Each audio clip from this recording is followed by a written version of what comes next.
சிறுநீரக பயாப்சி என்பது சிறுநீரகத்தில் ஏற்படும் பிரச்சினைகளை கண்டறிய உதவும் ஒரு நடைமுறையாகும். இதில் சிறுநீரகத்திலிருந்து சிறிய திசு மாதிரியை எடுத்து ஆய்வு செய்யப்படுகிறது. இந்த நடைமுறை சிறுநீரக நோய்களின் வகையை துல்லியமாக கண்டறியவும் சரியான சிகிச்சை திட்டத்தை உருவாக்கவும் உதவுகிறது. சிறுநீரக பயாப்சி எப்படி செய்யப்படுகிறது? சிறுநீரக பயாப்சி பெரும்பாலும் ஒரு வெளிநோயாளர் நடைமுறையாகும்.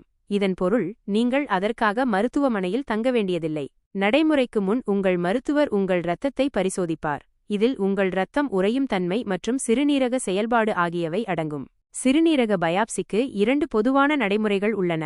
ஒன்று, பெர்குடேனியஸ் சிறுநீரக பயாப்சி. இந்த நடைமுறையில் சிறுநீரக திசுக்களை பிரித்தெடுக்க தோல் வழியாக ஒரு மெல்லிய பயாப்சி ஊசி செருகப்படுகிறது. இந்த செயல்முறையானது அல்ட்ராசவுண்ட் அல்லது சிடி ஸ்கேன் மூலம் சிறுநீரகத்திற்கு ஊசியை இயக்க உதவுகிறது.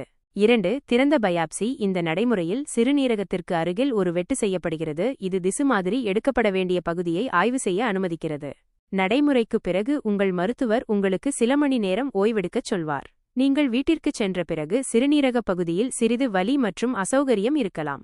இதை போக்க வலி நிவாரணிகள் உங்களுக்கு வழங்கப்படும்.